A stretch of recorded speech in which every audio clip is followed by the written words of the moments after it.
Yeah, the weather definitely reflecting the mood for today. Former President Bill Clinton is this year's keynote speaker. We'll also hear from those who survived and honor the memories of those who lost their lives on April 19th, 1995. Each year on April 19th, the city has paused to remember those who were killed. And before going into the church, a lot of people stopped by the memorial grounds. Jamison Kiefover is live from the survivor tree with more. Jamison. Yeah, good morning, Shelby and Wayne. There have been several people walking through here despite that rainy, cold weather. It is cold, it is rainy, it's windy. It's come in waves, so I'm not sure exactly how many people are going to want to stick around in the area after the ceremony is over, but we saw a line of more than 100 people waiting to get in with their umbrellas earlier this morning into the church right behind me. Now, we have seen several people come up here this morning and set flowers and gifts on the chairs that's right to the south of us in the field of empty chairs. It's been a somber morning, and I think the weather kind of fits that energy that's here today. We've seen several officials show up as well and head into the church this morning, and with it just being minutes away, several people are already there, and the last few people are still gathering and heading inside. And we're going to be bringing you updates and those stories all morning long, seeing people who have experienced this for 30 years. Maybe this is their first time here to the ceremony. So we'll bring you those updates throughout the morning. Reporting live in Oklahoma City, I'm Jamison Kiefover. Yeah, like we said, the weather reflecting the mood for today. Jamison, thank you for being out there and bringing us the latest. And we see pictures of the 168 people killed in the bombing and the chairs out there on the memorial site. But more than 600 people came out of the bombing wreckage alive. Yeah, and one of the survivors is credit union employee Amy Downs, or Amy Petty as she was known then. Wendy Suarez talked with her about her journey of survival in the past 30 years.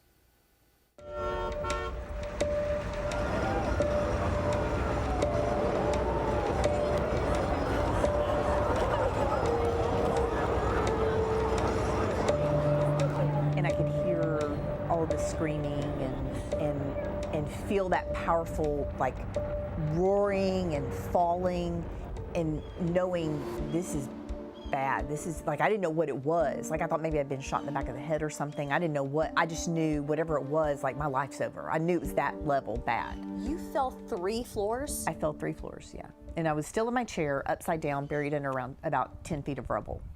Buried alive for hours under the rubble of the federal building, 28-year-old Amy Downs found herself alone and confused in the darkness. Was it hard to breathe? Very hard to breathe. And when I could get air and I would breathe in, it would just burn all the way down. Hope slipping away as she heard rescuers rush away due to the threat of another bomb.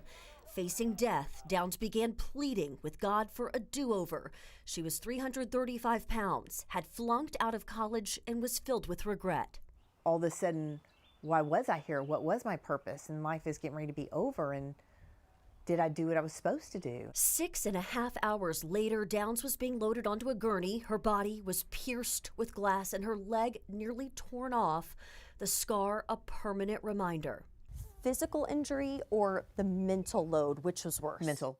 And we're going to hear more of Amy's powerful story later, but we do hear the bagpipes. So let's get to today's Remembrance ceremony. It's marking the 30th year since the bombing. Every year, we gather as a community to remember those lives lost and those changed forever. Because of today's weather, the ceremony has been moved inside at the First Church. This year's Remembrance ceremony is beginning. Right now, you can see. Let's join in live.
Good morning, everyone. You may be seated, please. My name is Josue Araujo. I'm the pastor here at First Church in downtown Oklahoma City, and I'd like to express our deepest, warmest welcome to each one of you. I'm so sorry to say that we have reached complete capacity here and in all areas of the church, in here and in the overflow. We are doing our best as your host today to accommodate all. My deepest regrets to those that could not come inside. I hope that you get to watch online. So as we gather in this sacred space, we welcome you as we come to remember those who were killed, those who survived, and those whose lives were changed forever. Welcome to First Church. It is now my great pleasure and honor to introduce the chair of the Oklahoma City National Memorial Foundation, Dr. Susan Chambers.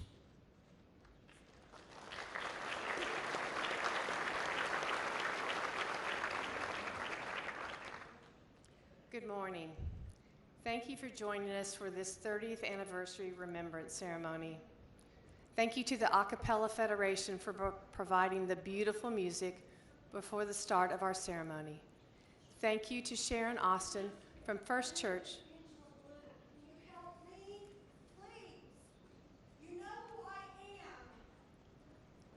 Thank you to Sharon Austin from First Church for providing the comforting music from the oldest organ in Oklahoma. Thank you to the Oklahoma Fire, Pipes, and Drum who led our procession. Thank you all for joining us here today or online from around the country as we come here to remember. We come to remember the day of darkness and the years of light. We moved our ceremony inside because of inclement weather. We are grateful to gather in this space that shares a significance to April 19, 1995. We are pleased to have several special guests with us today. Please hold your applause. Former President Bill Clinton, United States Senator James Lankford and Cindy Lankford, U.S. Congressman Frank Lucas, U.S. Congressman Tom Cole, U.S. Congresswoman Stephanie Bice. We thank U.S. Senator Mark Wayne Mullen's staff for joining us today. Governor Kevin Stitt and First Lady Sarah Stitt, former Governor Frank Keating and First Lady Kathy Keating, former Governor Mary Fallon and First Gentleman Wade Christensen, former Governor David Walters, former Governor George Nye, Oklahoma Attorney General Gentner Drummond, Secretary of State of the Chickasaw Nation, Bill Lance, members of our State House and Senate, Mayor David Holt and Rachel Holt, former Mayor Ron Norick, City Manager Craig Freeman and members of our City Council, City Councilman Lee E. Cooper Jr., City Councilman Mark K. Stonecipher, and a steady supporter who was in the City Council office 30 years ago and today is their Chief of Staff, Debbie Martin. We have been overwhelmed by the response from the agencies in the Murrah building of those who aided in the response after the bombing. With us today, from the United States Secret Service, Director Sean Curran. From the Department of Defense, Defense Counterintelligence and Security Agency, Deputy Director Dan Lecce. From the U.S. Department of Housing and Urban Development, Regional Director Ashley Quinones. Acting Deputy Regional Director Earl Redrick. And Senior Advisor to the Regional Administrator Sable Coleman. From ATF, Special Agent in Charge, Dallas Field Division, Benny Mims. And Assistant Special Agent in Charge, Dallas Field Division, Brian Garner. From Cybersecurity and Infrastructure Security Agency, Assistant Director to the Integrated Operations, Boyd Rohner. And Regional Director, Robert Russell. FBI Oklahoma City Special Agent in Charge, Doug Goodwater. Several FEMA first responders from around the country are here today who were deployed to Oklahoma City in response to the bombing. We are so grateful you could join us. From Tinker Air Force Base, Commander, Oklahoma City Air Logistics Complex, Brigadier General Brian Moore. Commander, 72nd Air Base Wing Installation, Colonel Abigail Rusetta. And Command Chief, 72nd Air Base Wing Installation, Chief Master Sergeant Chris Gradell. Chairman of the Memorials Conscience Committee, Blaine Arthur. Vice Chair of Oklahoma City National Memorial Foundation and our Board of Trustees, Chris Fleming. We are so pleased to have a number of past chairmen of the Oklahoma City National Memorial Foundation here to commemorate this 30th anniversary. Bob Johnson, Linda Lambert, Pauline Nichols, Frank Hill, Gloria Griffin, Susan Winchester, Mike Turpin, retired Justice Stephen Taylor, Bob Ross, and John Kennedy. We are pleased to have gospel singer-songwriter Jordan Smith with us today.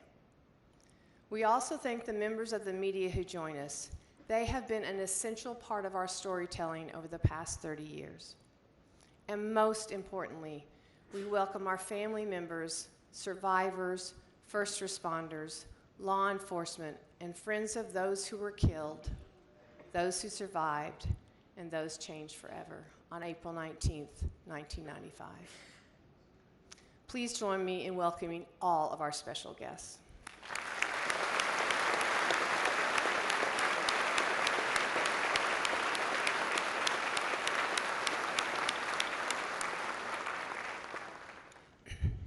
As we have done each year for the past 30 years, we gather as a community on April 19th to remember, to learn from what happened, and to grow and heal. This is a time of reflection. Those we honor today serve as our inspiration as to why it is vital we continue teaching the world our story. When we remember, we honor those impacted. When we remember, we can strive to prevent these acts of violence from happening again. With any tragedy, we strive to make meaning out of what happened in our lives and to weave it into our futures. We recognize that April 19th may bring up difficult thoughts and emotions, yet it is by acknowledging these that we continue to heal and move forward. The memorial and activities related to the bombing remind us of what violence can do, and it also reminds us of the incredible acts of so many to help. Visitors to the memorial and museum often leave with a better understanding. Peace, courage, and hope are often words that visitors use after leaving the memorial grounds and exiting the museum. They are changed, and they can bring this change forward in their lives. What started with day one in November, and for each of the last 168 days, we have honored those who were killed, those who survived, and those changed forever on every television station in Oklahoma, newspapers, billboards, and online. Thanks to our friends in the media for sharing this every day. We have also held monthly Better Conversations on topics that are worthy of discussion to help us find common ground on our sacred ground. We have held 3 mental health workshops for our key stakeholders and found ways to get people back to our site that have not been willing to come before. We are proud of that progress. We brought physicians and dentists who were so critical in the hours and days following the bombing and saluted their incredible work. Donna Bucella, who worked under Janet Reno in 1995, came back to keynote the Committee of 100, a group that honors first responders. She spent time with our staff and working with our archives, and she spent time at the OCU Law School teaching new lawyers lessons learned.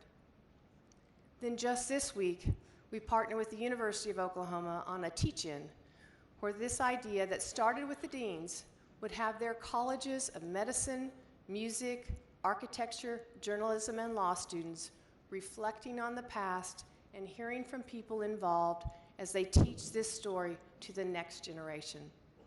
These are all valuable lessons that we cannot take for granted. OU also planted 3 survivor trees on their campuses this week to remember. We are grateful so many have stepped up with acts of service, honor, and kindness, so symbolic of what we saw in the Oklahoma Standard 30 years ago. We worked very hard to preserve this story, which is why we are humbled by the recent announcement that the Oklahoma City National Memorial Museum has officially been accredited for the third time by the American Alliance of Museums. Of the 33,000 museums in the United States, only 1,116 are currently accredited. This certification signifies our ongoing commitment to excellence in preserving history, providing educational experiences, and maintaining the highest standards of stewardship. A special thanks to a small but mighty staff that collectively keep this going. It is truly an honor to work with each of them. Marilyn Jackson, President and CEO of the American Alliance of Museums, says, 30 years later, the memorial's mission remains relevant. They reach a wide variety of learners with varied, innovative, and engaging programming, while also looking to the future, understanding that those directly touched by the 1995 bombing event will continue to decline. Its approach to sharing individual stories, the power of resilience, and commitment to facilitating difficult conversations serve as a model of excellence in our field. Preserving this story is critical to our core mission.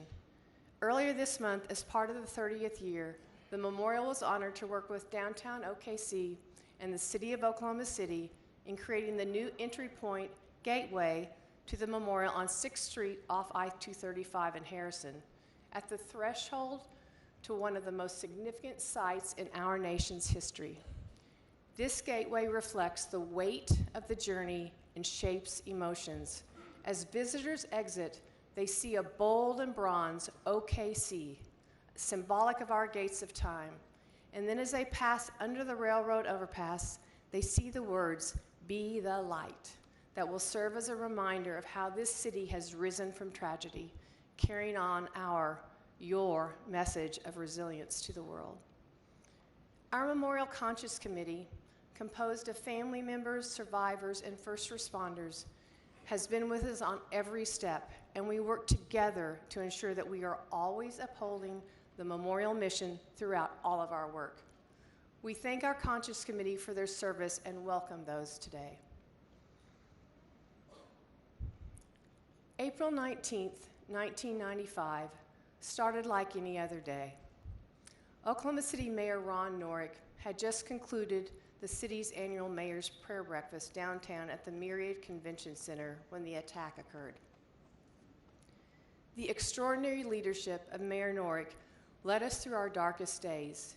It was his appointment of a 350-member memorial task force just a few months after the bombing that led us through the memorialization process and the creation of our Oklahoma City National Memorial Museum. As a testament to his strong leadership, we are honored to have Mayor Norick back to read the memorial mission statement.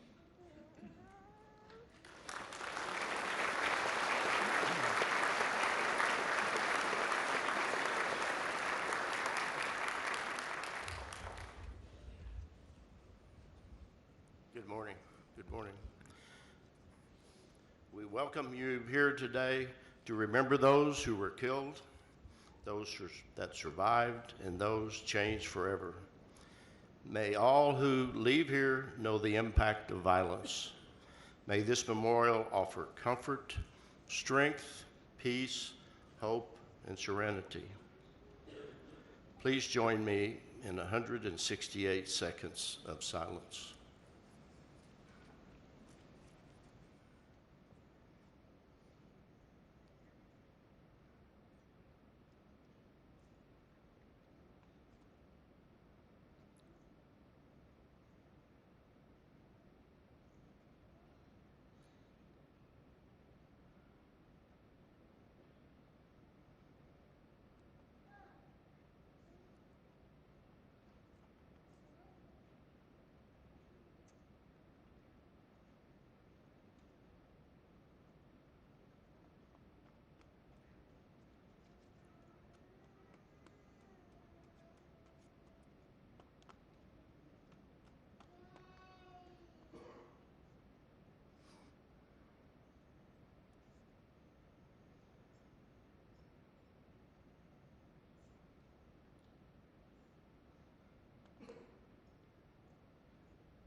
Thank you. In the days that followed the bombing, Governor Keating and First Lady Kathy Keating helped show the world that the community of Oklahoma City put the heart in the nation's heartland. The Keatings knew immediately that much was to be done. Only 100 days into office, he and his wife Kathy led us through the darkest days, organized the prayer service, worked to save the Murrah art out of the building, raised money for scholarships for children who lost a parent, and created a plan to care for many. We have been blessed by great leadership, and it was no accident that Governor Frank Keating and First Lady Kathy Keating were there to lead us. Please help me welcome back former Governor Frank Keating.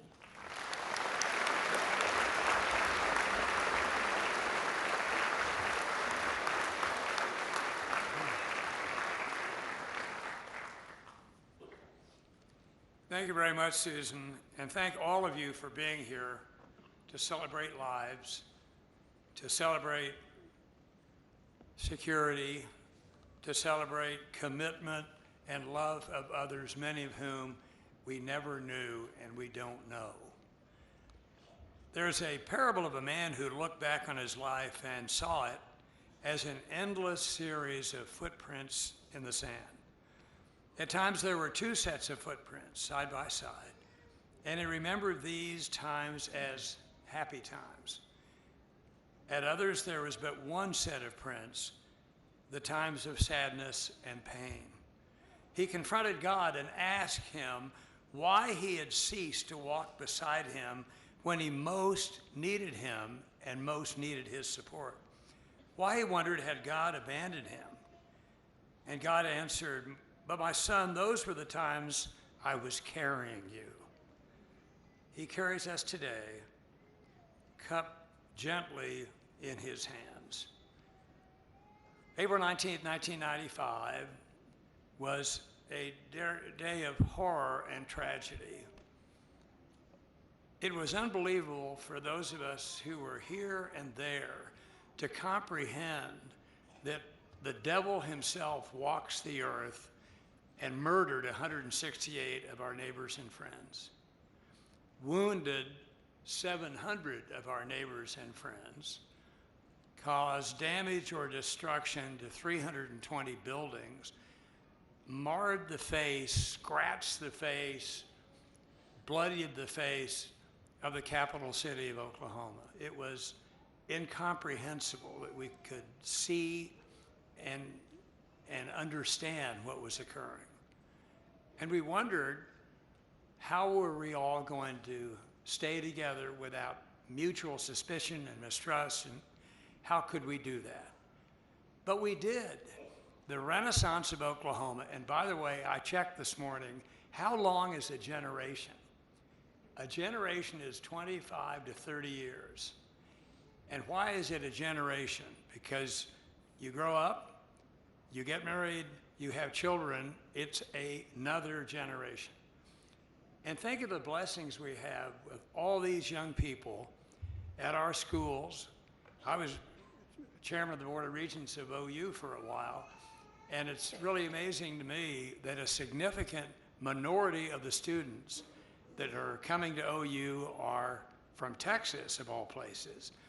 And what is significant to me is that people who are graduating from that university are largely staying here. The contrast between then and now is very dramatic. God continues to hold us in his hands. I have someone very special to introduce to give our invocation. It was prayer that sustained us after the bombing. This entire area became a holy place. Many have said there was more prayer for this 8-block area of Oklahoma City than there was for the entire world during that time. Leading the way for so many chaplains who came here to help in our darkest hour was Oklahoma City Fire Department Chaplain Teddy Wilson, who is here to provide our invocation. His prayer lifts to heaven. Ladies and gentlemen, Chaplain Wilson.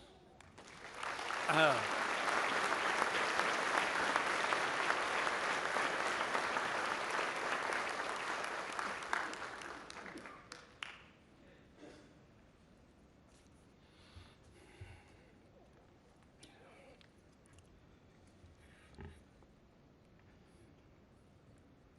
was indeed an uplifting thing to see at 2, 3 in the morning Frank and Kathy Keating on the site. 2 in the afternoon. They were here often, and every time we saw them, it was a privilege and an uplifting spirit. Thank you, Frank. Thank you, Kathy. I'm going to take a point of privilege, and I want to thank Carrie Watkins. She hates this.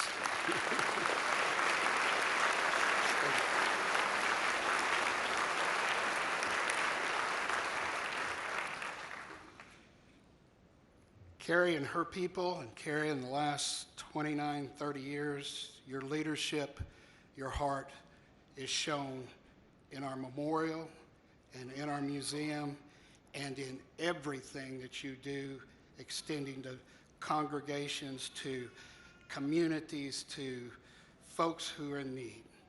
Thank you.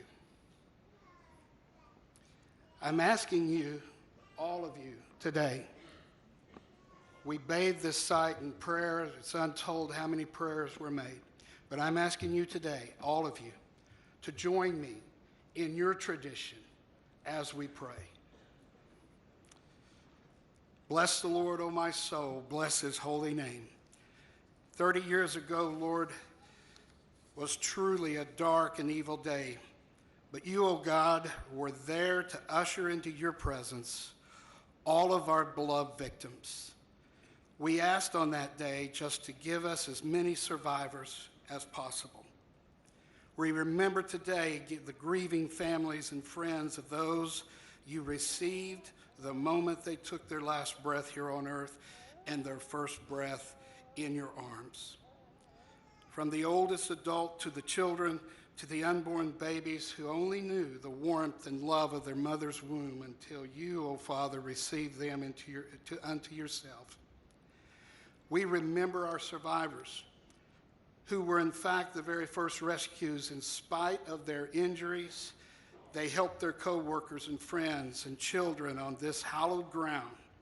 Likewise, all those who helped in the structures surrounding the Murrah Building, the YMCA, the Kirkpatrick Hotel, the Journal Record Building, the Athena Building, many of the buildings around us where blood was shed.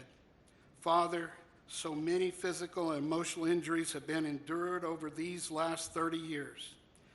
Dana Bradley was our last survivor on that dark day. She, like so many others, are still recovering today. One of her rescuers, Fire Chief Keith Bryan, 10 years later, saved my life. He offered me part of his liver one day, which was not to be until his untimely murder. His family honored his desire to save my life.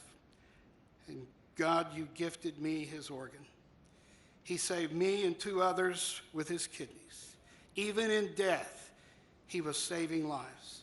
Father, a true friend and a true hero.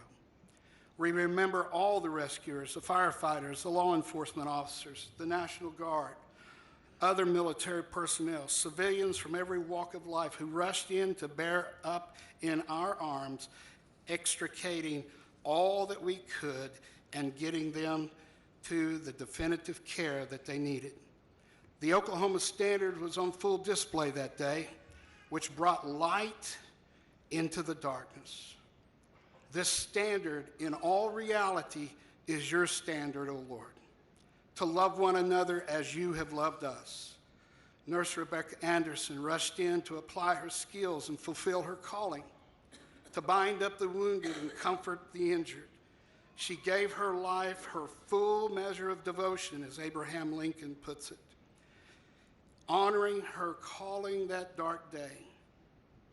There is no greater love than this, than a man or a woman who lays down his life for his friend. When the hope of rescue was dashed, the technical term of recovery was hard to accept. You, O Father, refrained that term for us into a picture of restoration. Our job changed to restoring each victim back to their waiting families as best as we could, so that they could put a period at the end of their dark days and begin their years of light. We pray for all who participated in helping the victims' family members, our survivors, our rescuers, our medical personnel, our counselors, our legal teams, investigators, all who have poured so much of themselves into these years of light. I ask for your blessing from you, O Father, today. Bless us with another measure of your healing today. Bless the Lord, O my soul, and all that is within me. Bless his holy name. Bless the Lord, O my soul, and forget none of his benefits. For it's in my precious Lord's name that I pray, who loved me and gave himself for me. Amen.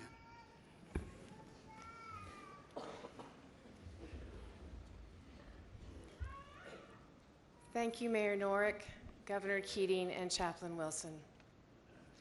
During this Lenten and Easter season, and for many who just finished Passover and Ramadan last week, the Heartland Chapel outside these doors and across the street from the memorial was rededicated in honor of the 30th anniversary of the bombing. This open-air chapel stands as a symbol of peace and unity. It was created through a rare interfaith effort as a gift to First Church in 1995.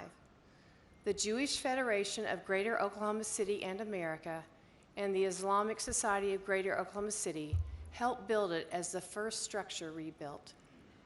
The rededication, where the memorial joined all three faiths in contributing to its restoration, invites us to reflect on the power of shared healing and the spirit that brought people together after the bombing. Our first responders played a vital role on this day 30 years ago and in the days and months following the bombing. We are honored they are part of the ceremony today. The relationship that has developed over the years between our fire and police departments is a relationship you do not see in every city and had a lot to do with the coordinated response on April 19, 1995. Please stand for the presentation of colors by the United States Secret Service Uniform Division Honor Guard and the Combined Honor Guard from the Oklahoma City Police and Fire Departments and IMSA. The singing of our national anthem will be performed by Gospel Music Association Dove and the voice winner, Jordan Smith.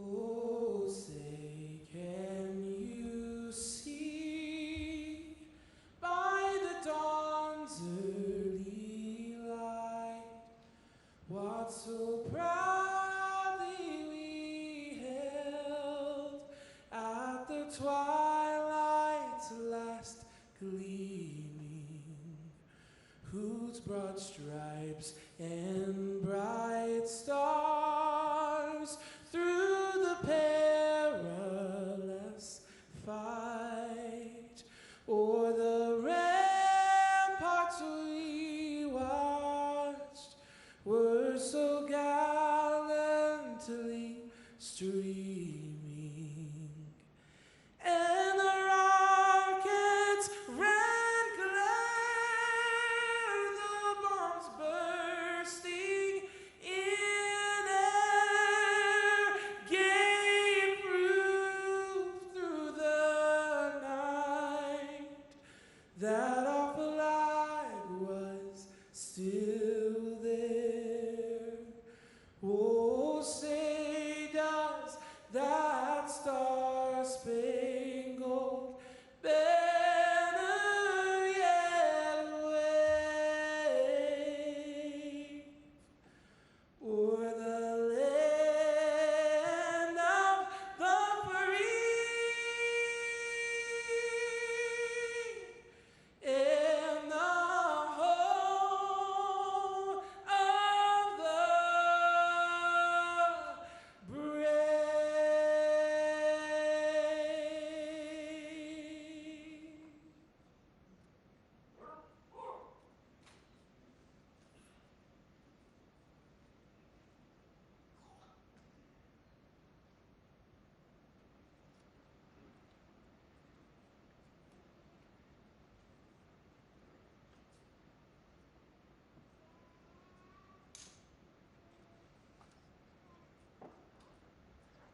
Please be seated. Thank you to the combined honor guard, and thank you, Jordan, for your beautiful performance of our Star-Spangled Banner. Our outdoor symbolic memorial captures and preserves forever the place and events that changed the world, while the museum educates visitors every day about the facts of the story. Our city has not just survived, it has become a symbol of hope to the world. Just recently, memorial representatives from New York City, France, Spain, and Norway gathered here to reflect on what Oklahoma City has shared with them through our memorialization process and our city's ability to rebuild, all while still remembering. That is in part due to the leadership of 4 mayors since 1995. Each has led with a purpose of unity born out of our city's response to the attack 30 years ago. This city's renaissance continues under the leadership of Mayor David Holt, unifying our city as one OKC. With nearly 500,000 people visiting the Memorial Museum each year, we are grateful for the partnership we have had with the City of Oklahoma City from day one. Mayor David Holt.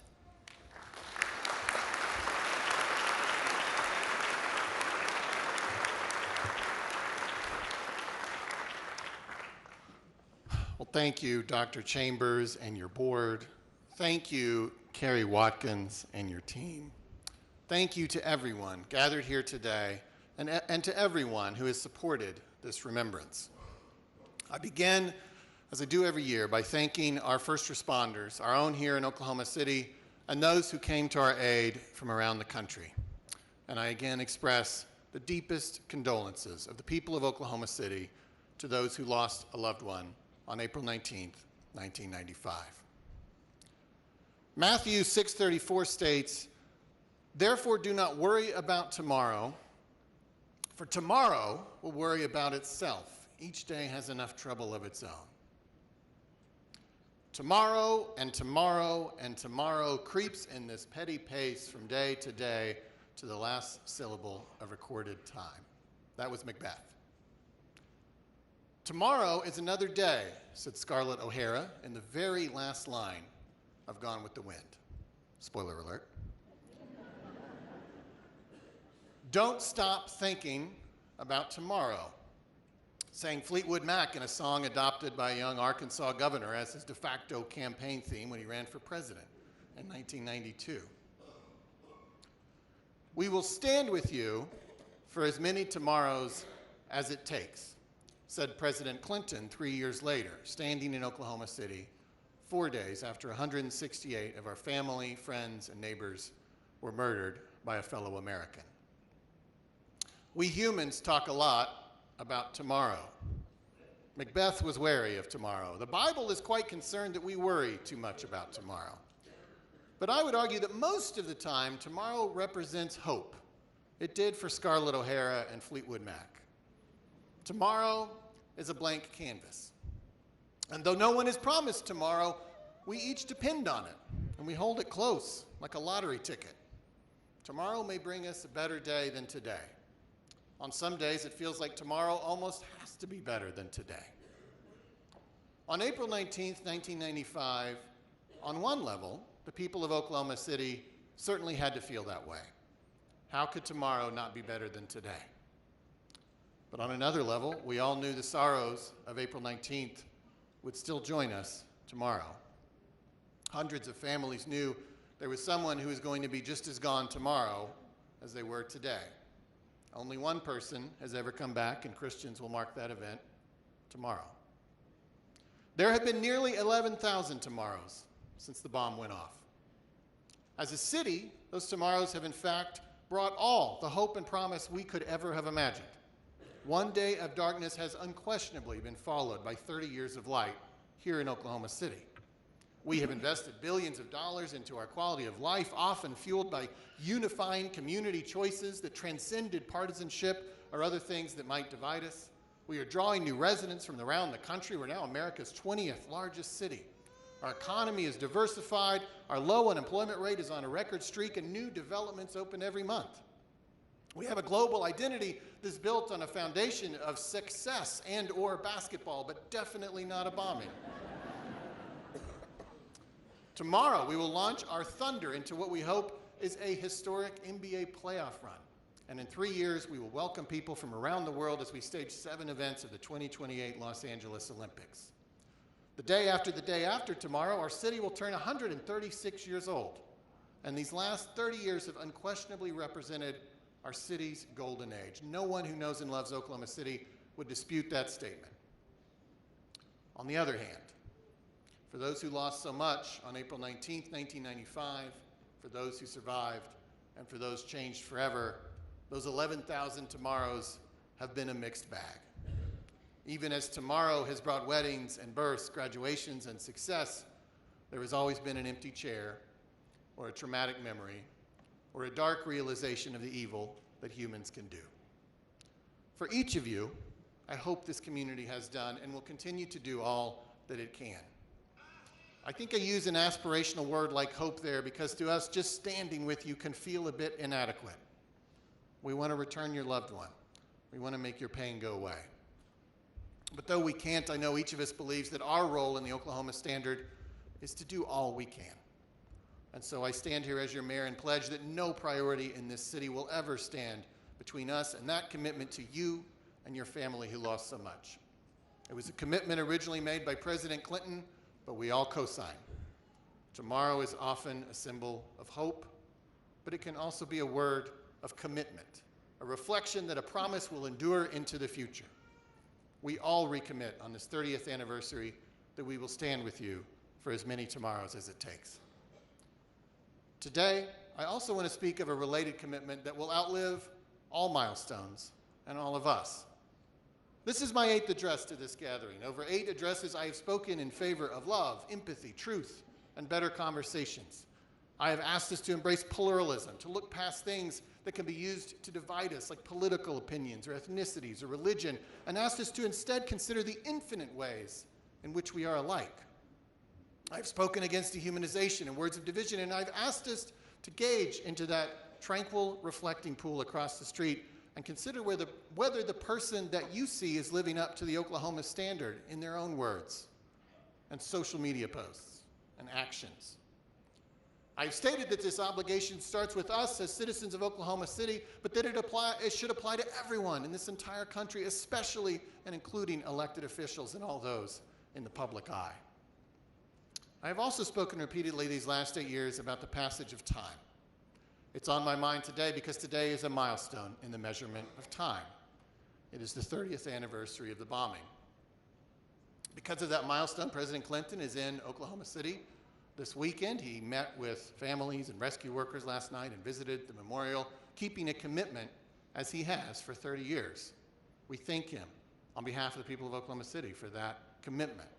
We share a friendship and a bond with President Clinton that transcends politics, and we will never forget that he kept his word.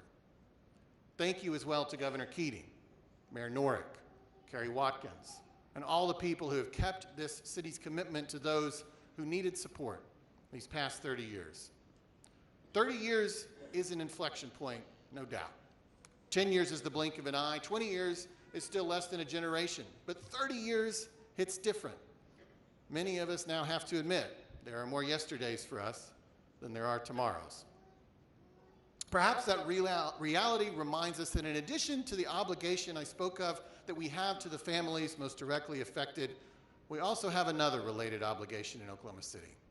And this obligation is timeless and it will outlive us. And that is the obligation to speak and act against the forces that created the environment for this act of evil, and really for all acts of evil across human history. Even when the personal remembrances have faded, the people of this city will still have a scar in our downtown, a place where people used to go to work, serving their neighbors. The site of the Alfred P. Murrah Federal Building is now peaceful and shaded by tall, beautiful trees.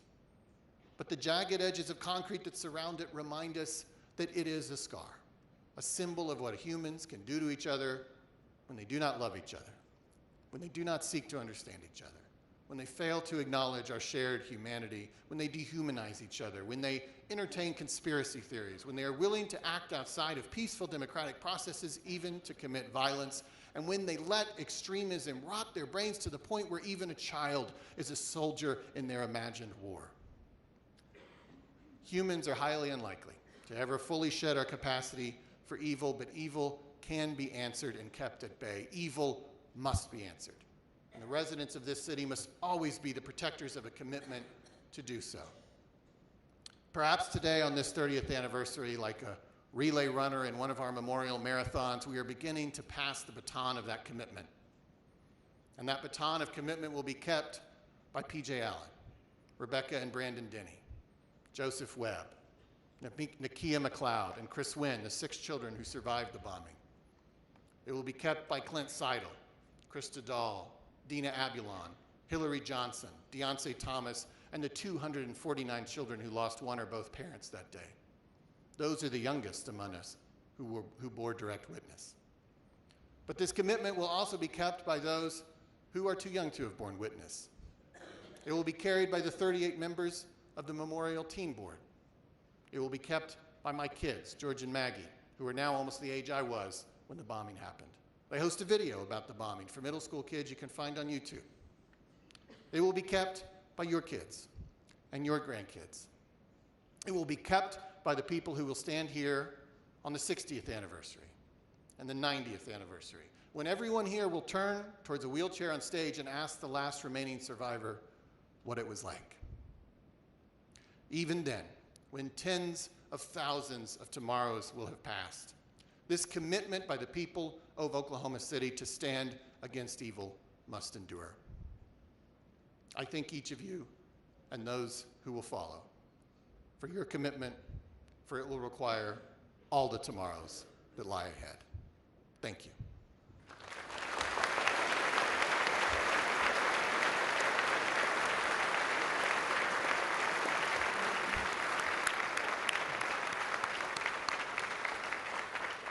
Mayor Holt, thank you always for your strong words today.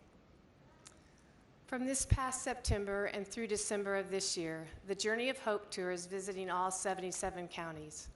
This program by the Memorial and Museum is inspiring students, individuals, and families throughout the state to embody the Oklahoma Standard and to learn the story of April 19th. Funded through the Oklahoma Legislature and a strong partnership with the Governor and the State of Oklahoma Department of Agriculture playing a key role, we thank our Governor for supporting our Journey of Hope Tour to all 77 counties that carries the 30th anniversary message, a day of darkness, years of light. Representing our state, Governor Kevin Stitt.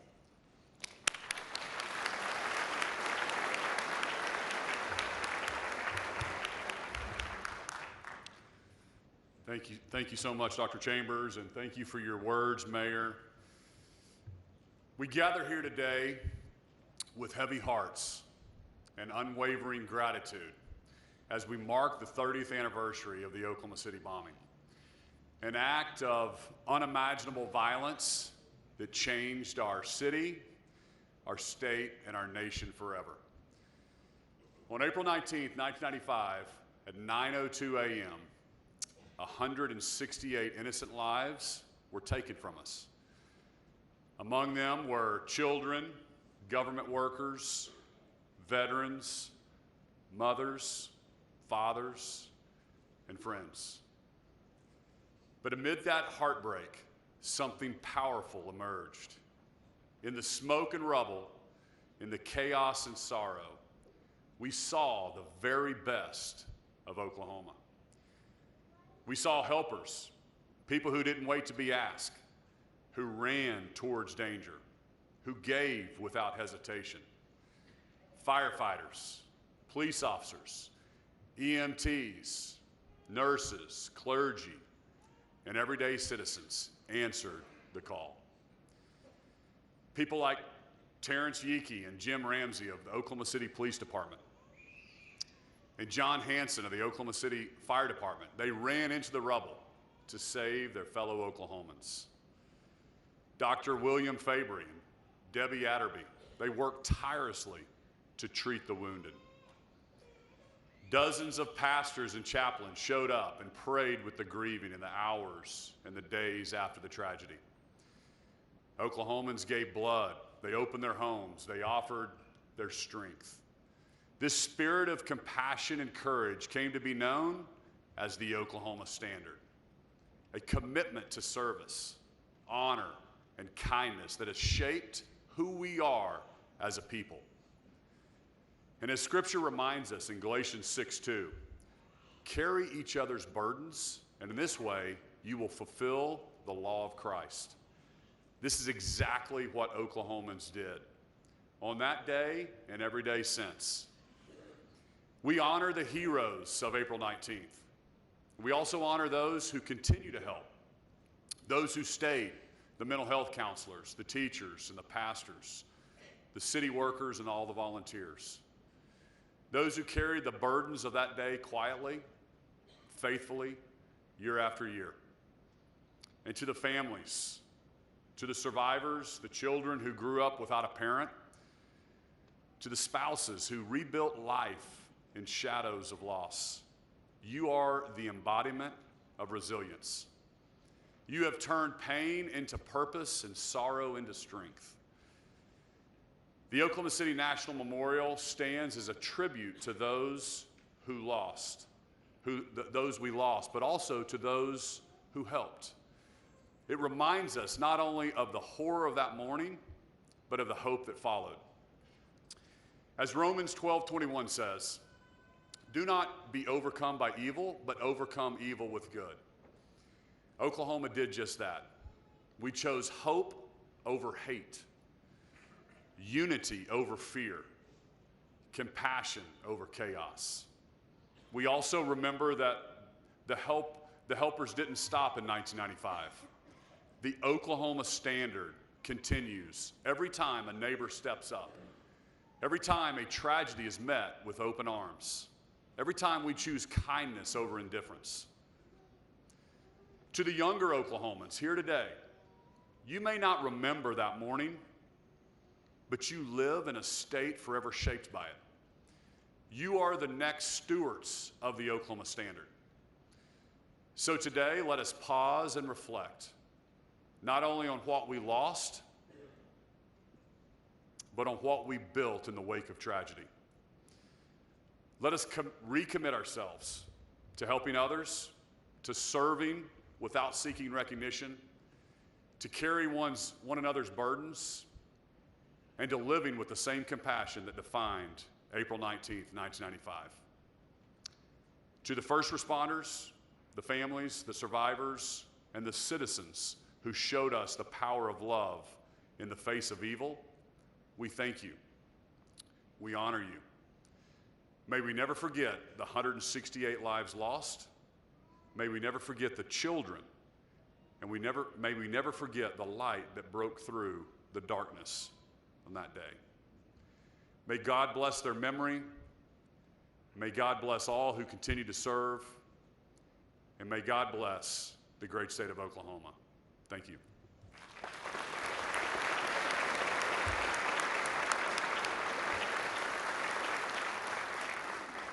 Thank you so much, Governor Stitt. Last week, United States Senator James Lankford and U.S. Congresswoman Stephanie Bice hosted a commemorative survivor tree dedication on the United States Capitol grounds. Joined by family members, survivors, and leaders from the memorial and the Oklahoma congressional delegation, a sapling from the survivor tree was planted. The location of this tree serves as a place for every American to reflect and remember the impact of April 19, 1995. The survivor tree, a living American elm, stands as a symbol of strength, healing, and the enduring Oklahoma Standard. Speaking on behalf of our nation is United States Senator James Lankford.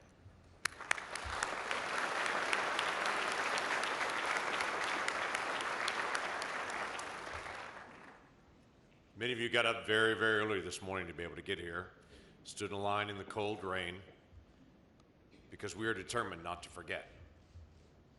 Many of you are the living legacy of those that we lost. So you gather every year to remember. Some of you bear the scars because you are a survivor. And you cannot forget from day to day. And there are many first responders that are here that when they return to this day, they remember again the days and days that they spent serving. There's very likely, as there usually is, someone that's a rescue worker that came here that is the first time that you have returned. We will remember with you today, and we're determined to do that. This past week, I was visiting with a staff member who said to me that not only was she not alive when the bombing happened, her parents weren't even married yet. Yes, that made me feel old. But it was also a reminder again of the importance of us gathering together to make sure that there is no generation that rises up that does not remember, that we continue to remind each other that we have learned the lessons of hatred, of anger, of hope, of love, of sacrifice, of gratitude, and of resilience. And we need to pass those lessons on to the next generation and make sure that they learn the lessons of history. The nation was shocked 30 years ago today when we saw the devastation and the loss. We lost children and neighbors, and we lost federal employees that were just sitting at their desk serving their fellow Americans on a Wednesday morning. We asked why. We wondered who we had become, and we found practical ways to serve people as the flags went to half-mast. Law enforcement and first responders and volunteers by the thousands came out that day. We lose track of this, but the FBI conducted more than 28,000 interviews, followed 43,000 investigative leads, and amassed 3.5 tons of evidence to be able to prosecute that case. They reviewed nearly 1 billion pieces of information. We're still grateful to all those who have served in so many ways. We're even grateful to the law enforcement that's literally standing in the rain outside this building to continue to be able to keep us safe here in this place. So we gather to remember. Thousands of years ago, the children of Israel, they left out of slavery and captivity, and they crossed over the Jordan River. And when they crossed over the Jordan, God instructed them with these words. This is from Joshua chapter 4. He said, in the future, when your children ask you, what do these stones mean? Because they gathered stones and put them on the side of the river after they crossed. When he said, what do these stones mean? Tell your children that the flow of the Jordan was cut off before the Ark of the Covenant of the Lord. When it crossed the Jordan, the waters of the Jordan were cut off. These stones are to be a memorial to the people of Israel forever. Weeks ago, as Susan mentioned, or just last week, I guess now, when we planted the sapling of the survivor tree on the Capitol lawn, it was very intentional. It's on the west side of the Capitol, directly next to a path. There's a plaque that's right there next to it. On that plaque, it reminds people of why that tree is there. It's surrounded by 200-year-old trees there on the Capitol lawn. And in the centuries to come, that plaque will remain, and that sapling will grow onto a beautiful tree that'll look like our survivor tree. And people for generations in the future will walk the west side of the Capitol and will reflect on what happened here, no matter what year they stop to look at it. And they will tell the story of out-of-control hatred and irrational acts against a government and against a people and against children. And it will remind us of what we're capable of, but it will also remind people of the people of Oklahoma and what we are capable of. As we love, as we forgive, as we set a tone for the rest of the nation, to say this is how we deal with issues where we disagree and resolve.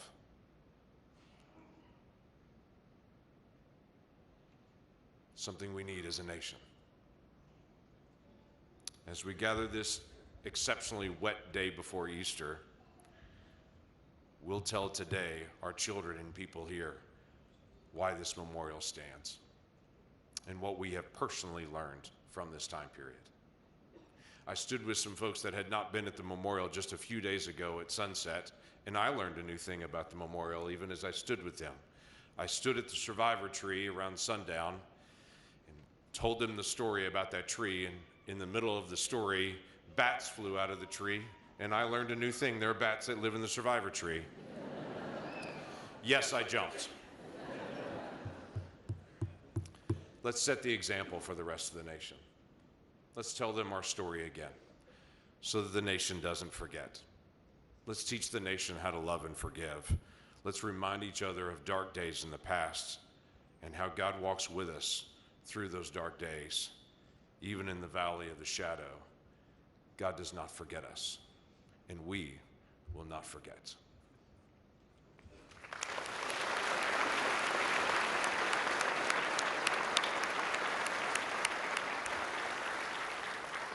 Thank you so much, Senator Lankford, for joining us to remember. Music played a vital role in our healing after the bombing and throughout these 30 years. When the memorial was dedicated on April 19, 2000, 25 years ago, the song titled Holy Ground was performed. This song conveys a sense of reverence and awe toward a sacred place, like this sacred ground we gather near today.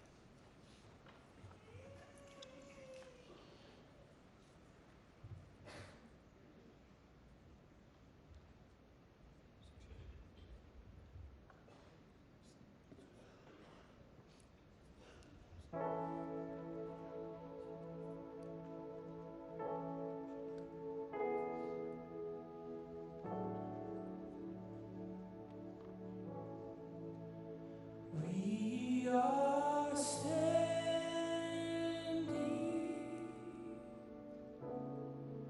on holy ground, and I know that there are angels all around. Let us praise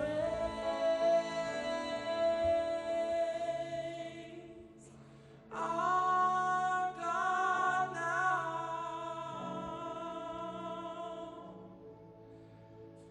We are standing in His presence on holy ground. This is holy ground. We're standing on holy ground. For the Lord is here, and where He is holy. This is holy ground. We're standing on holy ground. For the Lord is here, and where He is holy.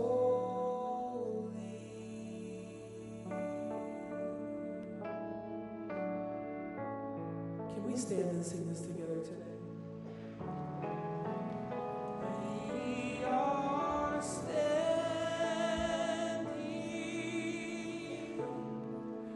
on holy ground, and I know that there are angels all around.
Thank you. Please be seated. Thank you, Jordan.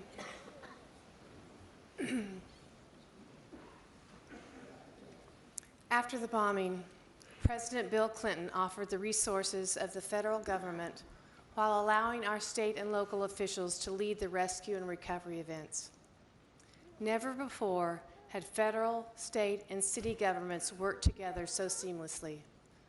We fly the city, state, and United States flags on the plaza overlooking the field of empty chairs and in front of the museum every day to honor this spirit of collaboration.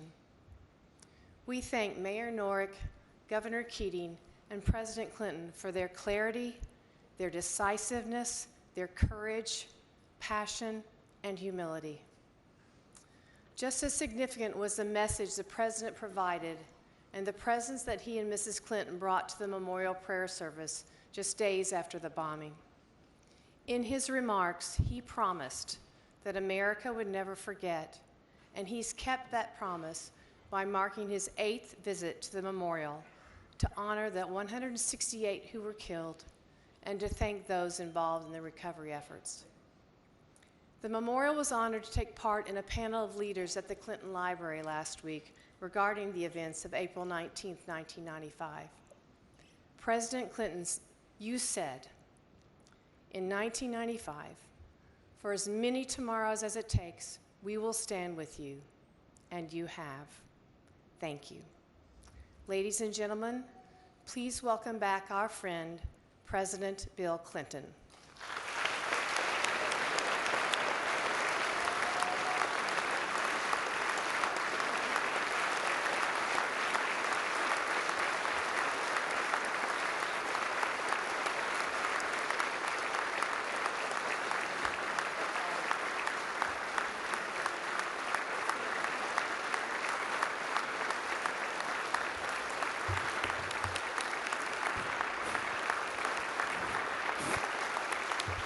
Thank you very much. Thank you, please.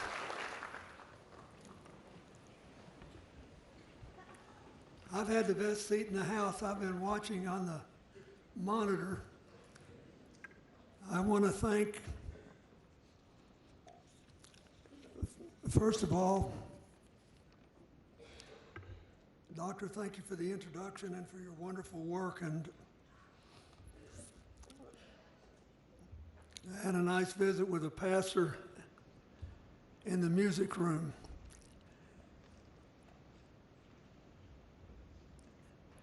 And thank you, Mayor Mayor Holt and Governor Keating.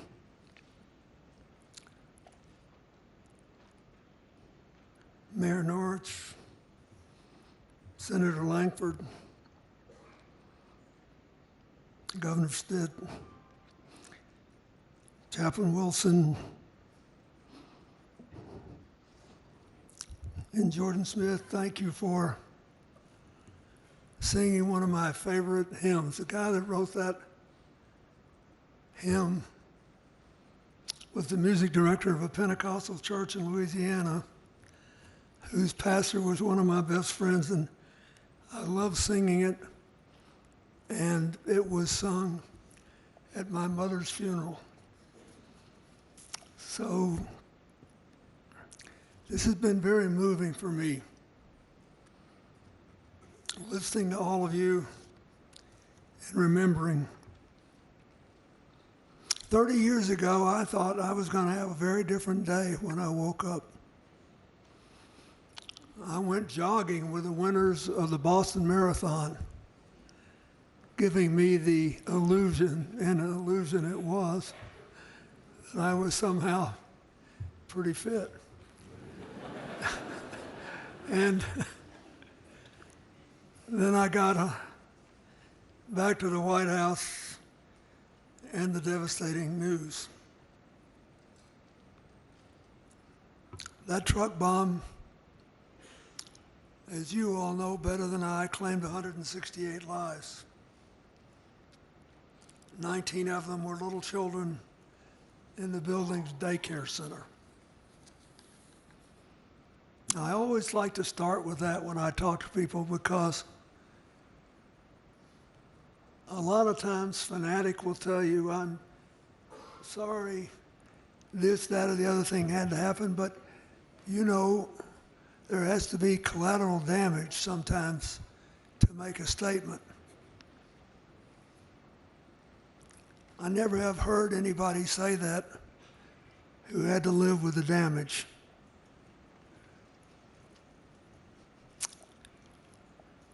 Most of the people who lost their jobs, their lives, were public servants, as we all know.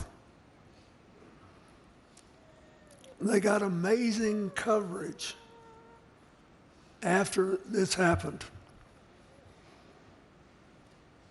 about what they did every day as a matter of choice, showing up for work, to do business for the American people. They help veterans and farmers and the elderly and disabled. And they help to keep our country safe. One of the Secret Service agents, Al Witcher, who lost his life, was a member of my detail. And he left me. And he was very popular and very good at what he did. But he had a family. And he said, you know what, you travel too much. I want to be home more. And Oklahoma City would be a good place to raise my kids.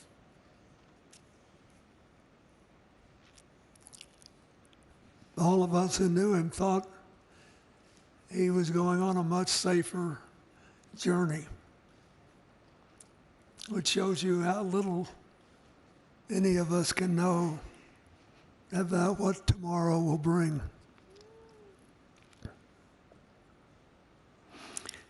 That bombing profoundly shook the country and did more to all of you. But in the end, it brought out the best in America. First responders, doctors, nurses, construction workers from all across America put their own lives on hold and showed up here.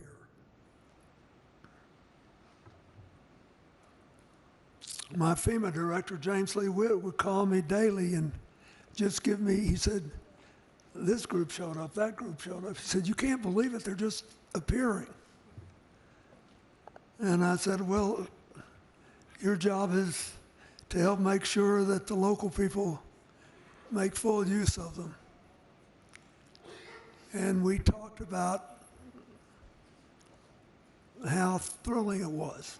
And I still run into people all across this country traveling around who tell me they went to Oklahoma City and how grateful they are after all this time that they had the chance to do it. There were other things. A lot of donations came in.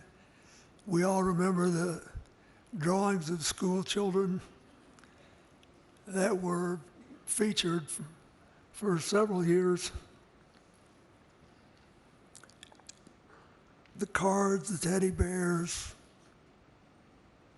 the pennies. Everybody found their way to say something that was humane and supportive. The domestic terrorists who did this awful thing believed that it would spark a nationwide upheaval against the American government.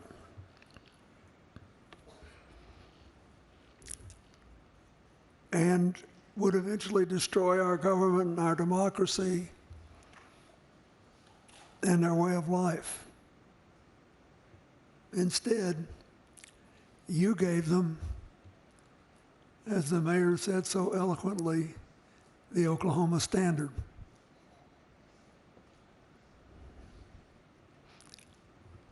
You gave them service, honor, and kindness. I know over the last 30 years, you are probably managing your losses better, but I know the pain has never gone away. I know you still miss the people you lost. But by continuing to love them and honor them and working to rebuild your own lives and the lives of this community, you've gone a long way to redeem the lives they were not able to live.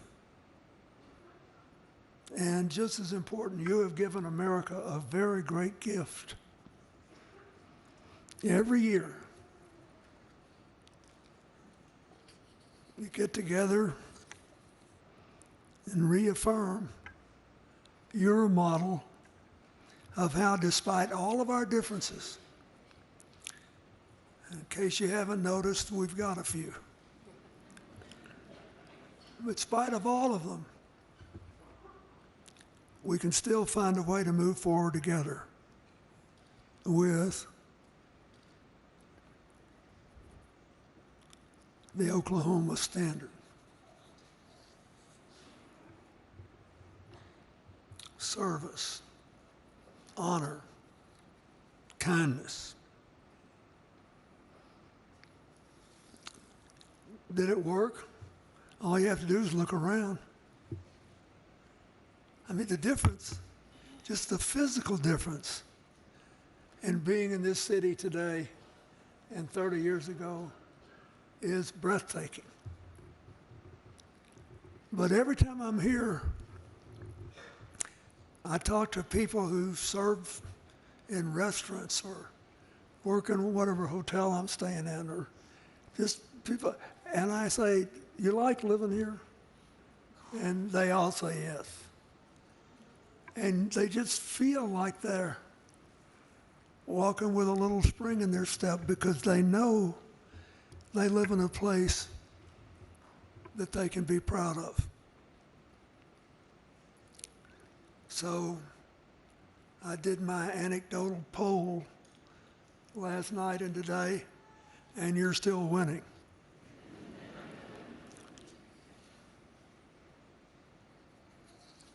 I think this is important.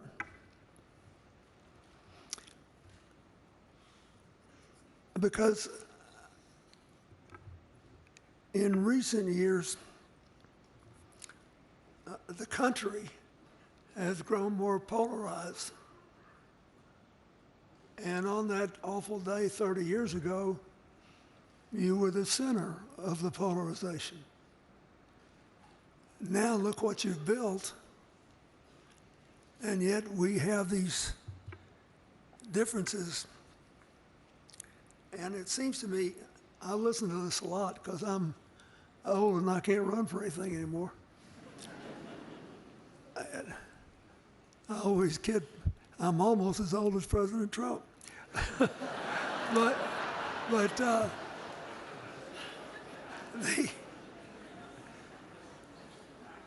if you listen to a lot of what I read and hear today, it's like everybody's arguing about whose resentments matter most, whose resentments are more valid. When is it okay to stretch the truth a little bit to increase your advantage? If our lives are going to be dominated by the effort to dominate people we disagree with, we're going to put the 250-year-old march toward a more perfect union at risk. None of us would ever get much done. Believe me, we've all got something to be mad about. Something legitimate to be mad about. You made a different decision. So My advice to America today is that we were there for you when you needed us. America needs you, and America needs the Oklahoma Standard. And if we all lived by it, we'd be a lot better off.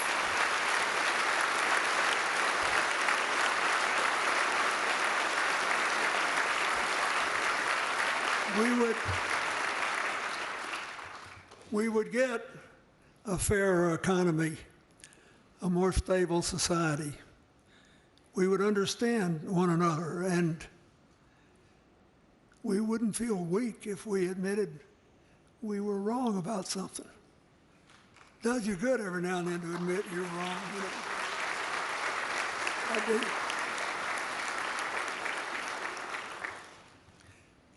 This church would be out of business if nobody ever did anything wrong.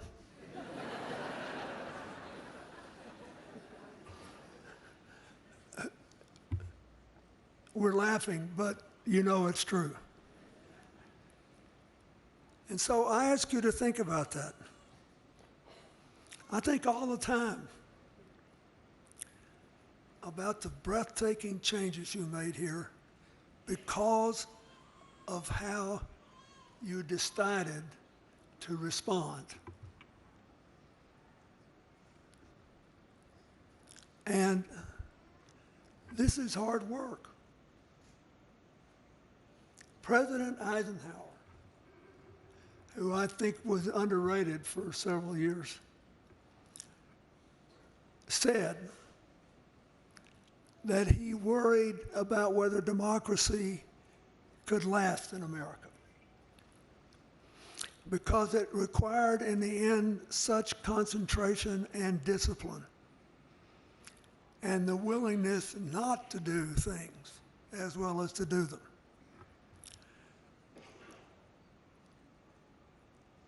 But when we come here, because you lost so much, you were able to feel what you could do to make it better, to make it different, to really build something instead of just keep tearing down. And you have done it, and it's breathtaking. And I came here today in part just to say to the rest of the country, look at this. This is what you get with service and honor and kindness put together. And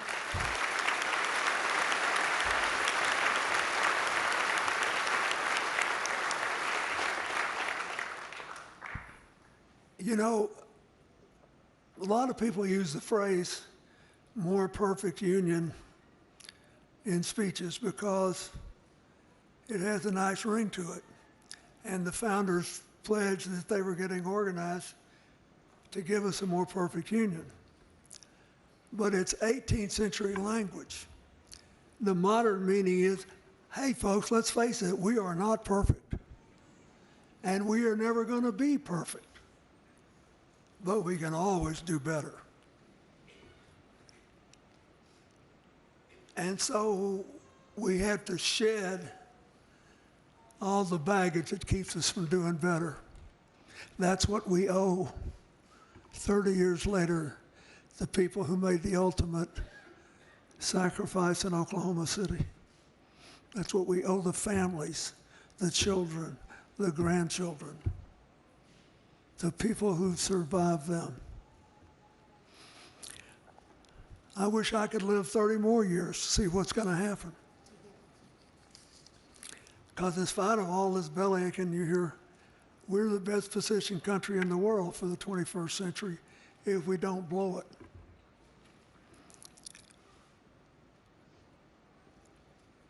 If we don't forget how you got from 30 years ago to today. And it is true that I still remember as if it were 30 minutes ago coming here with Hillary to that memorial service and saying, you have lost too much, but you have not lost everything. You have certainly not lost America, and we will be with you for as many tomorrows as it takes. I do think we kept that commitment. Lord knows we tried. But today, Oklahoma City, America needs you. I wish to goodness every American could just see life unfold here. Hear these stories.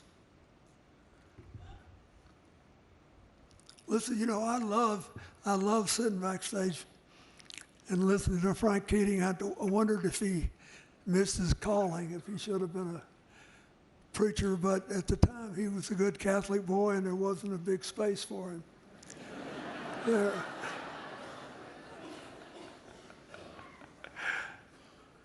And some of you who were with us last night laughed when I told the story about how he beat my brains out in a student contest at Georgetown when we were both there. It's important not to forget that we all do our best to find our way through life. None of us will be right all the time. And here we are, the day before Easter. I want to say just one thing about this. In St. Paul's famous letter to the Corinthians, where he describes what love is, which is often read at marriages, weddings, wrongly, because the word for love is agape, which means love of your fellow human being. And we all memorize as kids, all of us who are Christians, now by us faith, hope, and love, which was charity in the old editions of the Bible. But the greatest of these is love. How could love be even greater than faith? Because of the nature of human life.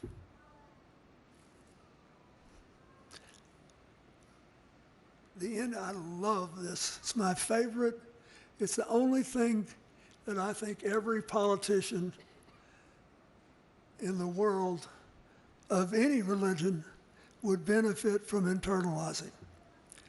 Where St. Paul compares life on earth, fleeting though it is, with eternal afterlife with God. And he says, now we see through a glass darkly, but then face to face. Now I know in part, but then I will know even as I am known. And now abideth faith, hope, and love, these three, but the greatest of these is love. Why? Because we cannot have perfect knowledge. We have to wait to see things through the eyes of God. And like I said, that's what keeps the churches open and the chaplains busy. And thank God it does, but we have no idea, and I can't make this not a tragedy, we have no idea what all 168 of those people would have done with the rest of their lives. But we do know what they did that was good. We know the love that they generated, which was worthy. And you made a choice to live by what you call now the Oklahoma Standard. It is perfectly consistent with the commands of the Scripture. Perfectly appropriate for tomorrow being Easter. And perfectly fit to acknowledge 30 years of trying to do what people are supposed to do. which is to take whatever comes and make the best you can of it. I know of no other example that can compare to what you have done here. And I, as a citizen, am grateful for it. I'm glad I could be there to help a little bit. I love it in my old age when you still invite me back. Just know this. You needed your country then. I was a symbol of it, and so I'm grateful that you let me come back over and over again. But make no mistake about it, your country needs you now. We have all these assets, beginning with our people and our great institutions. Are we really going to put them at risk to prove we're always right and that our resentments are more important than somebody else's? I wish every American would get a copy of the Oklahoma Standard in the mail or on their cell phones tomorrow. I bet you it would have a terrific impact. Don't give up. We need you now. Thank you.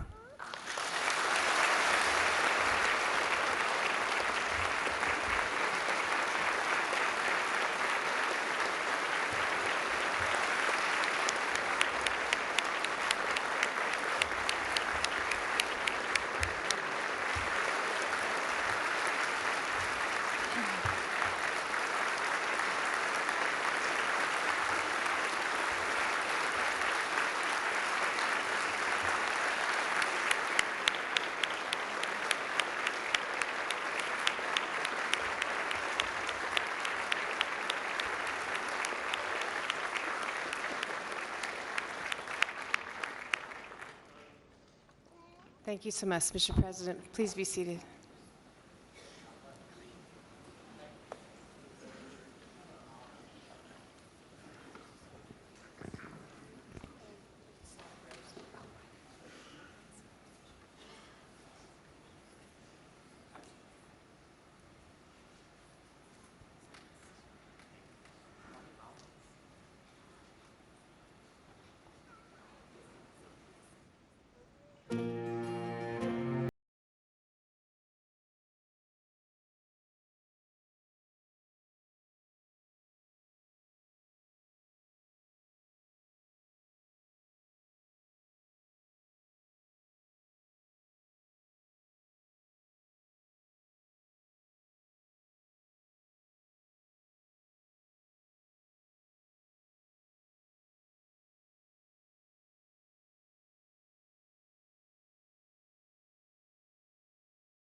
We come here to remember those at the Oklahoma Water Resources Board building. Trudy Jean Rigney, Robert N. Chipman. We remember those at the Athenaeum Building Job Corps. Catherine Elizabeth Ridley, Anita Christine Hightower. We remember rescue worker, my mother, Rebecca Needham Anderson. We remember those who were killed in the Alfred P. Murrah Federal Building, U.S. Secret Service, 9th floor. Alan G. Witcher. Kathy Lynn Seidel. Linda G. McKinney. Mickey B. Maroney. Donald Ray Leonard. Cynthia L. Brown. We remember our friends and family with the Drug Enforcement Administration, 9th floor. Kenneth Glenn McCullough. Carrie Ann Lenz and baby Michael James Lenz III. Rona Lynn Keener Chafee. Carol June Chip Fields. Shelley D. Bland.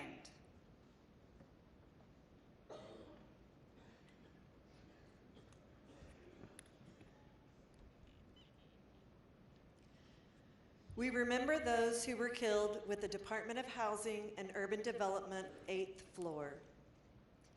Clarence Eugene Wilson, Sr. Frances Fran Ann Williams.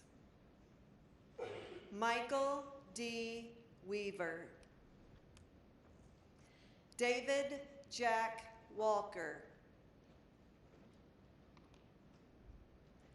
Jules A. Valdez. Leora Lee Sells. Lanny Lee David Scroggins.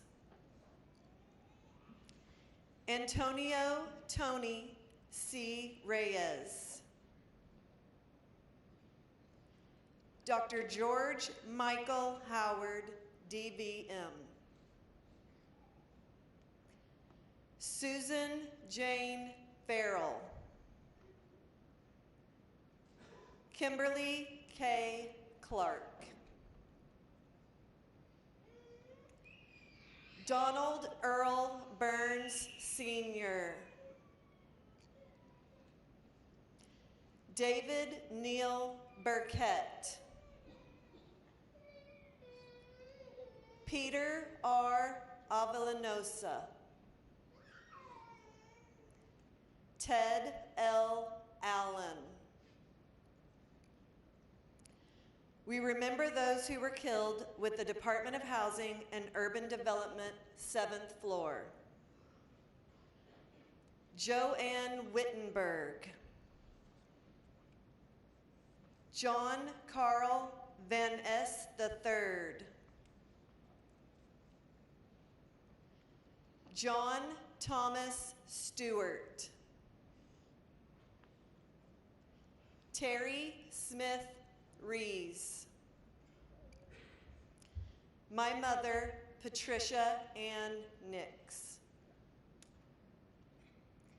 Betsy J. Beebe McGonnell. James A. McCarthy II.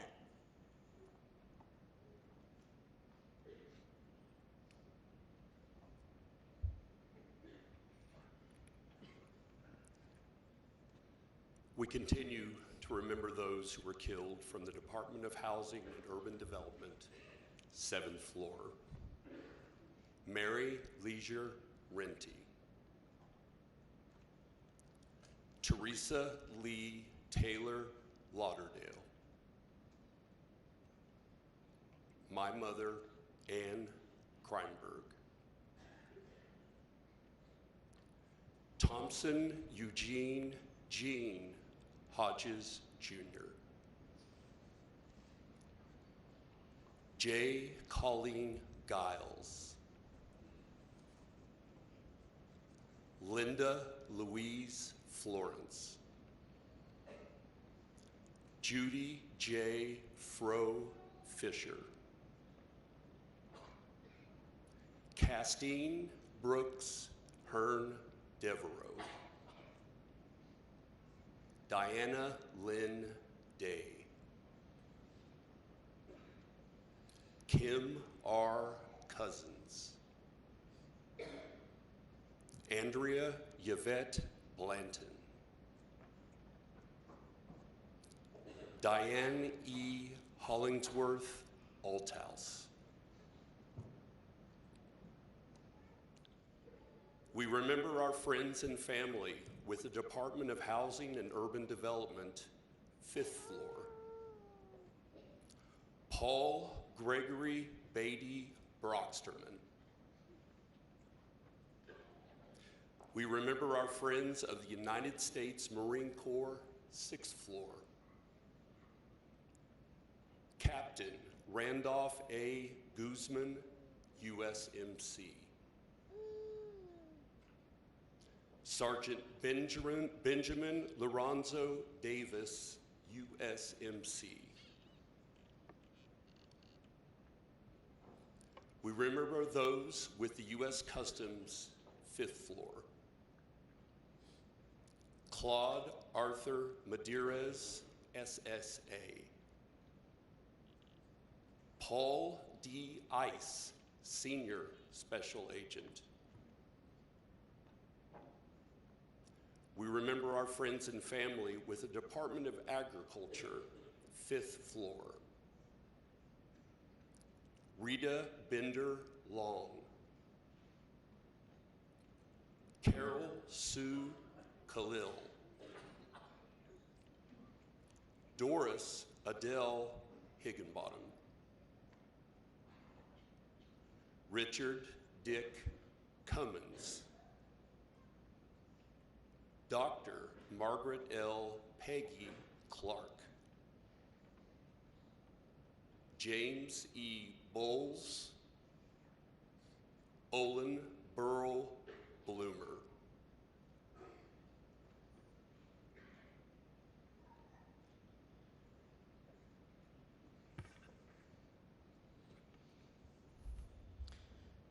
We remember those with the U.S. Army Recruiting Battalion, 4th floor. Wanda Lee Watkins. Kayla Marie Titsworth. Dolores D. Stratton. Master Sergeant Victoria Vicky L. Son. John C. Moss III. Peggy Louise Holland. Karen Gis Carr. Sergeant First Class Lola Bolden, U.S. Army.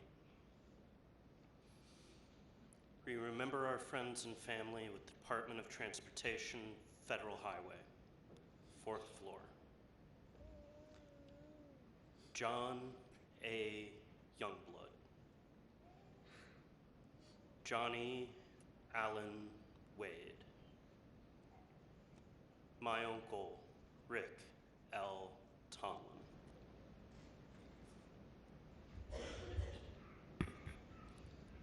My sister, Michelle A. Kreinberg Reeder.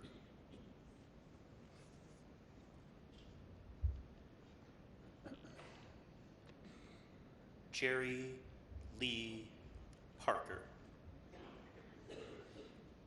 Renata Ann Newberry Woodbridge. James K. Martin. Larry James Jones. Michael Carrillo. Mark Allen Bolte. Lucio Alamon Jr.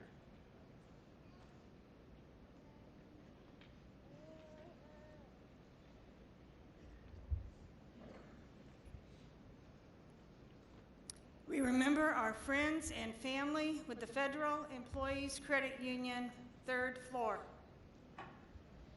Teresa Joe Mathis Wharton. Virginia M. Thompson. Victoria Jeanette Texter. Karen Howell Shepard. Sonia Lynn Sanders.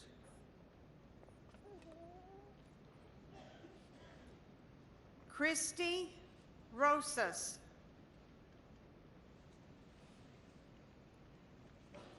Claudine Ritter.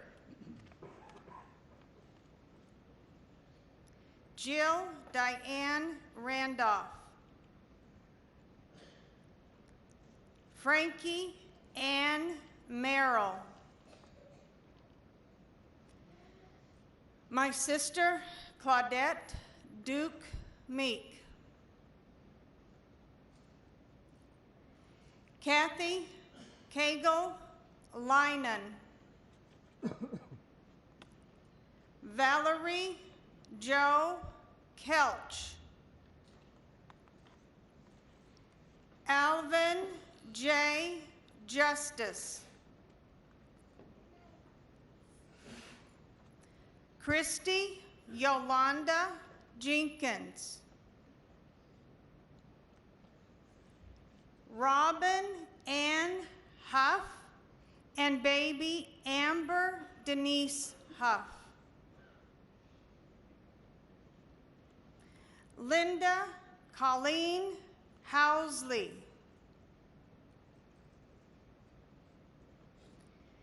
Sheila R. Giger Driver and baby Gregory N. Driver II. Jamie Fikowski Ginzer. Kathy A. Finley. Kimberly Ruth Burgess. Woodrow Clifford Woody Brady.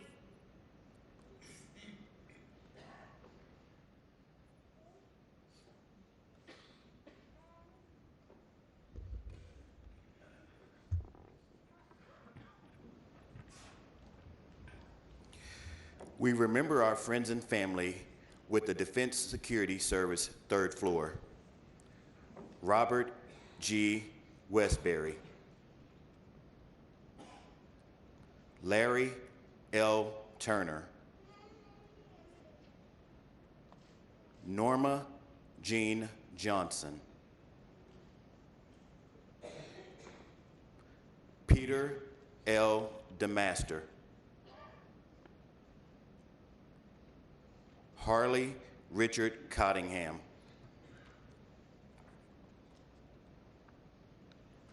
We remember our visitor on the 2nd floor, Scott D. Williams. We remember our friends and family from the America's Kids Child Development Center, 2nd floor, Colton Wade Smith. Chase Dalton Smith. Dominique Reve Johnson London. Blake Ryan Kennedy. Wanda Lee Howell.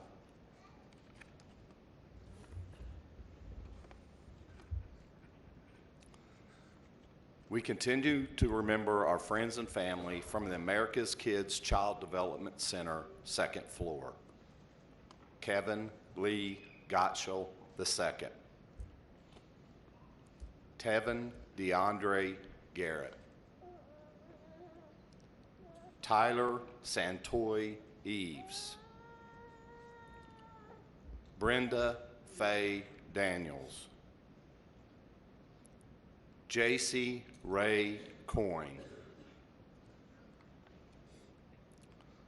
Elijah S. Coverdale. Aaron M. Coverdale. Antonio and Sarah Cooper, Jr. Anthony Christopher Cooper II. Dana Leanne Cooper. Zachary Taylor Chavez. Danielle Nicole Bell. Miss Bailey Almond.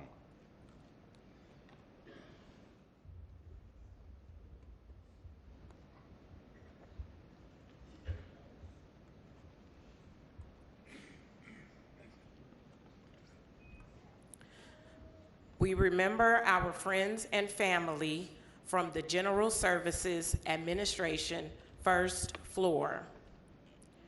Michael L. Loudenslager. Stephen Douglas Curry.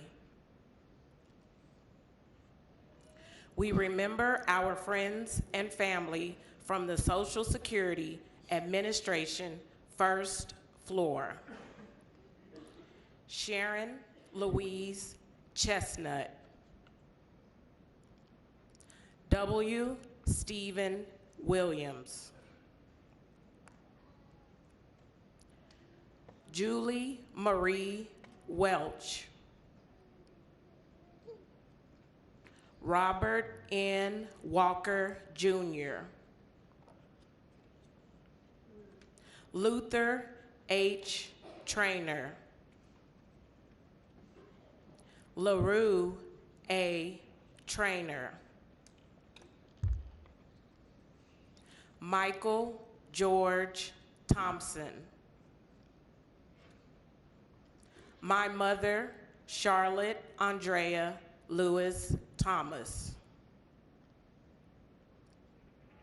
Emilio Tapia. Eula Lee Mitchell. Derwin W. Miller. Courtney J. McRaven. Reverend Gilbert X. Martinez. Robert Lee Luster, Jr. Aurelia Donna Luster.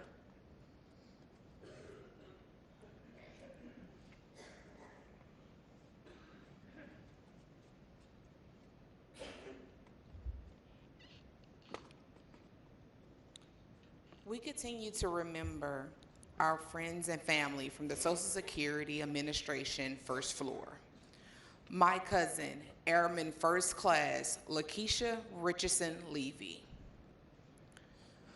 Raymond Lee Johnson. Jean Nutting Herbert. Dr. Charles E. Herbert. Thomas Lynn Hawthorne Sr., Ronald Vernon Harden Sr., Cheryl E. Hammond, Ethel L. Griffin, Margaret Betterton Goodson, Laura Jane Garrison, Mary Ann Fritzler, Don Fritzler, Ashley Megan Eccles, Catherine Louise Cregan, Gabrielle D. L. Bruce, Peachlyn Bradley, Carol Louise Bowers, Cassandra K. Booker, Oletta C. Biddy, Piola Battle, Calvin Battle, Sandra G. Sandy Avery, Pamela Cleveland Argo, Richard A. Allen, Teresa Antoinette Alexander.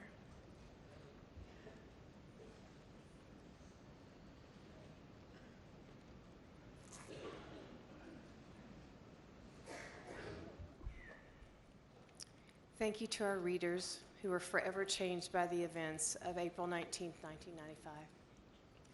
Thank you, President Clinton, for joining us. Visitors to the memorial and museum often share a similar question: are we safer today? The question is the title of a new exhibit unveiled earlier this month.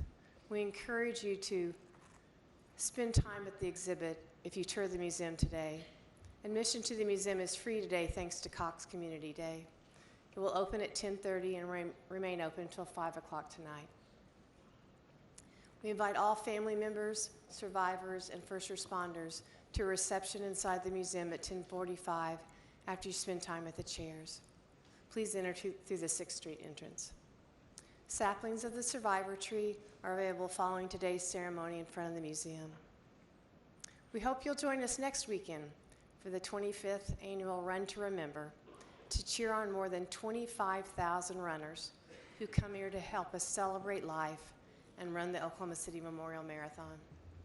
Everything about this weekend is focused on those who were killed, those who survived, and those changed forever. It's up to each of us to share this ever-relevant story of April 19, 1995, and how we as a community found light following our darkest day. After today's ceremony, we're leaving these beautiful flowers to thank First Church for their hospitality and celebration of the Easter holiday. The Oklahoma City Fire, Pipes, and Drums will now lead you to the field of empty chairs. Thank you, all of you, for being part of this 30th anniversary remembrance ceremony. Now go be the light.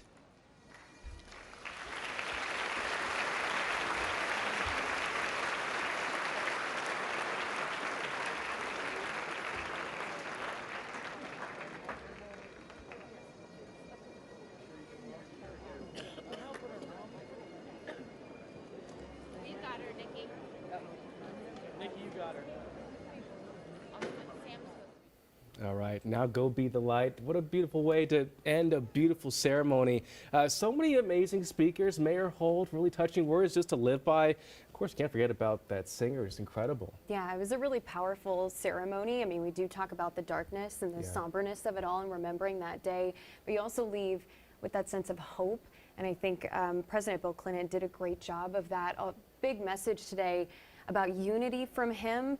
I love that he talked about how through polarization, which is something that we're still seeing today, we have to continue marching toward that more perfect union, and how the Oklahoma Standard is such a great example of that. And 30 years ago today, that terrorist hoped to tear a nation apart, but instead we showed them the Oklahoma Standard, and he kept talking about unity, service, honor, and kindness.